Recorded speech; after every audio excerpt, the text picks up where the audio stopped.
Seems that when I sent you to look for Anaxa, I unintentionally facilitated your partnership with him instead.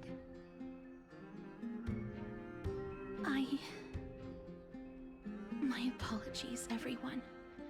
I know that you have many questions to ask me. I will answer them to the best of my knowledge.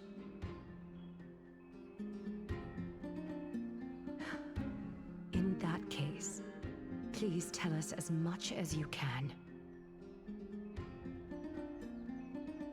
In actuality, he showed me a past that was both long and heavy. The reason I say this is as I've mentioned earlier. The answer was hidden in my journey unto death. Anaxa, you were in the Netherrealm? Yes, I am but a living dead man now. But that's not important. What truly matters is, I overheard a conversation between heroes.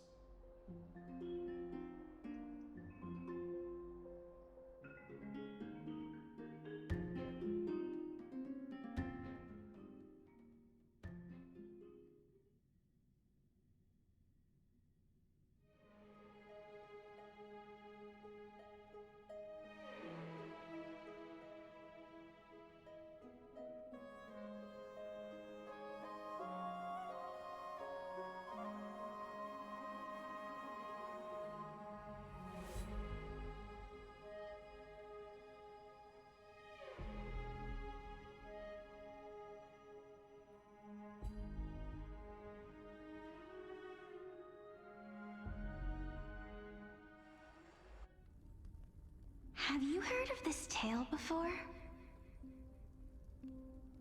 A tale about the ocean god's treasured pearl, our hometown.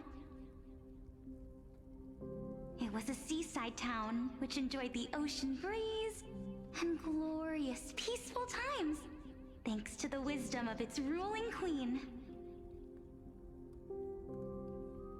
Until one day, an evil dragon descended upon the town. Its wings were large enough to blot out the sun, while its claws were sharp enough to rip the waves apart.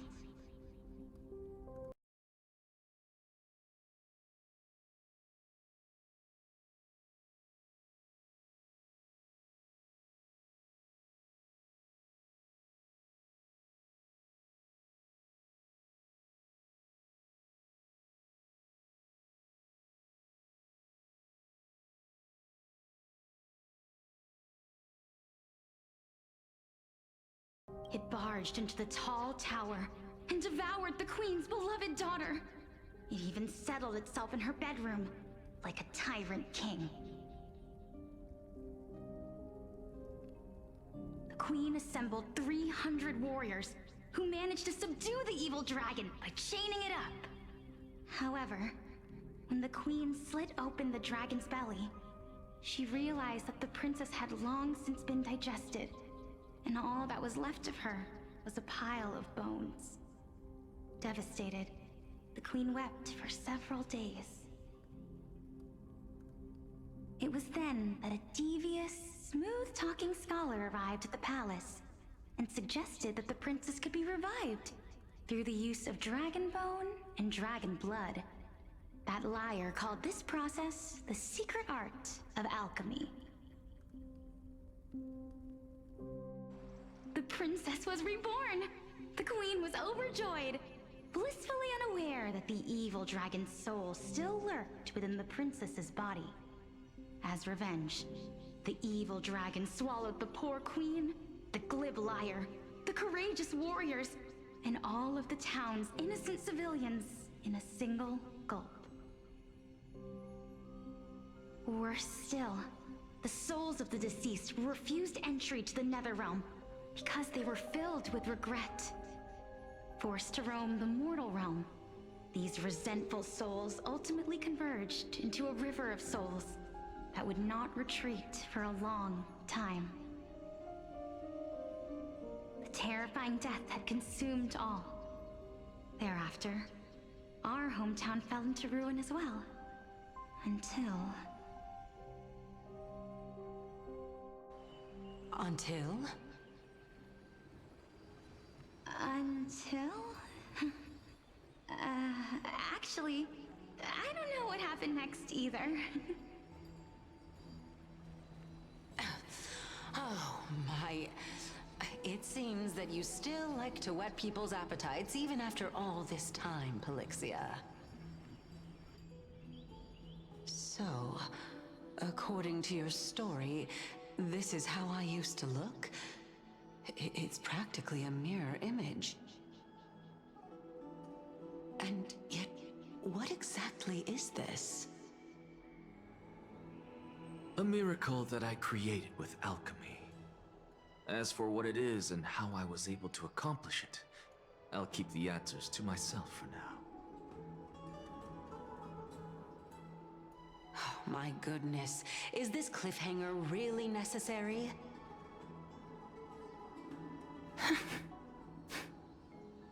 Quiet, Titan. Continue to enjoy this splendid play, and the truth will naturally reveal itself. Dragon, huh? I've heard this legend before. In that case, what do you think of it?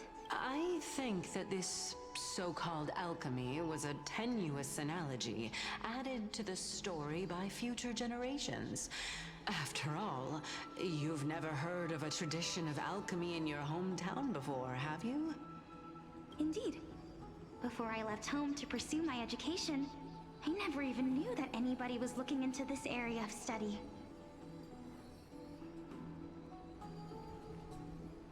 Therefore, we can just treat this tale as a fable told to young children. A fable, you say? If so, what moral is it trying to impart to the kids? I guess it might be the concept of equivalent exchange? Oh? I thought the moral might be closer to something like honor the dead. What? At a loss for words? No, I merely realized that we're both thinking of the same principle.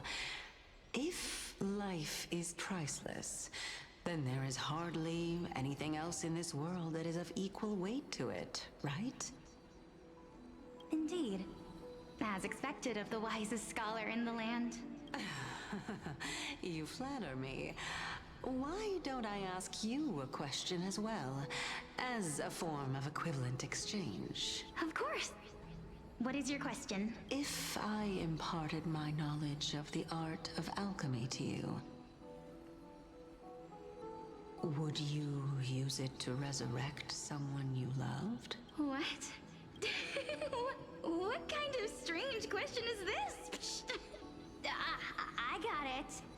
You're just trying to get me to tell you whether I like anyone, right? Let's just leave it at that. That was rude of me. Yes, I would. Oh? Death is inevitable. In the days to come, I'm certain that someone whom I cherish deeply will leave me for good, if such a mighty power really existed. I think I would use it without hesitation. After all, you, me, and the rest will all have to face that fateful moment eventually.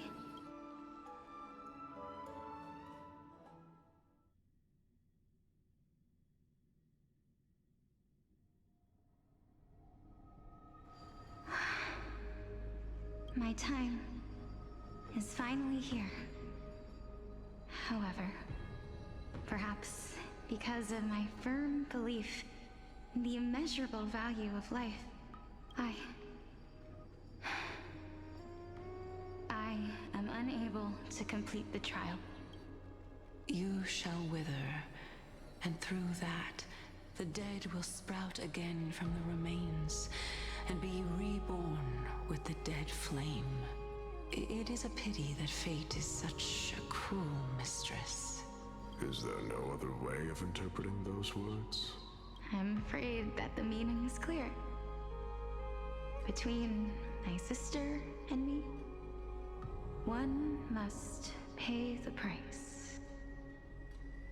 Our trial can only be completed when the one chosen sacrifices her life. I'm afraid that the prophecy might even have selected a pair of twins for this exact purpose. Fortune makes fools of us all. My sister is prepared to sacrifice herself. And yet, I can't do the same. How absurd. My time is almost up, but I'm still afraid to welcome death. What should we do? If I'm ultimately not able to make up my mind... Since Chaos is willing to guide all of us and leave this trial to the end, there is still plenty of time for you to ponder. That's right. Don't allow the fog of an uncertain future to cloud your mind. Trial, prophecy, the topics that they're discussing seem familiar. But these three people must not have left their names in the epics. Otherwise, I would have some recollection of this. Amphoreus' history before the Titans were born was complete chaos. Is that not strange by itself? I have long held 3 hypotheses about this. However, let's continue watching for now. Calypso, Polixia, and this warrior. I seem to have met him somewhere before. Regarding this matter,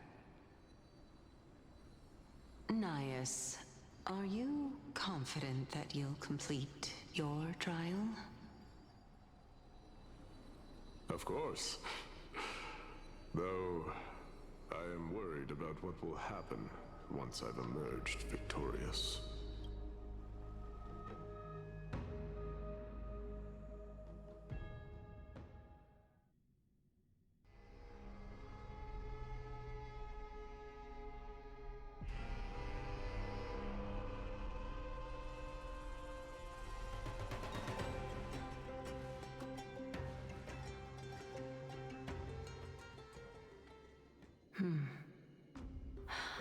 Looks like you have made up your mind. Yes, this is the safest course of action. Completely separating courage, honor, tenacity, sacrifice, and reason. You really know how to make things difficult.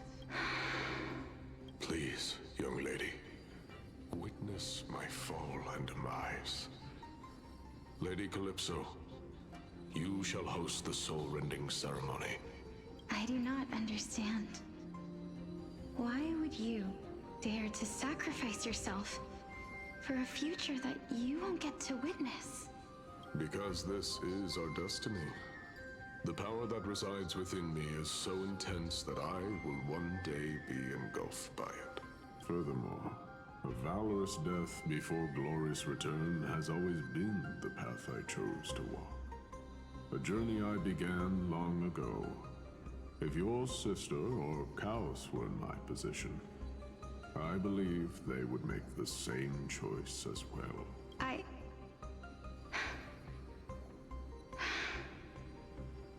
I'm not that brave.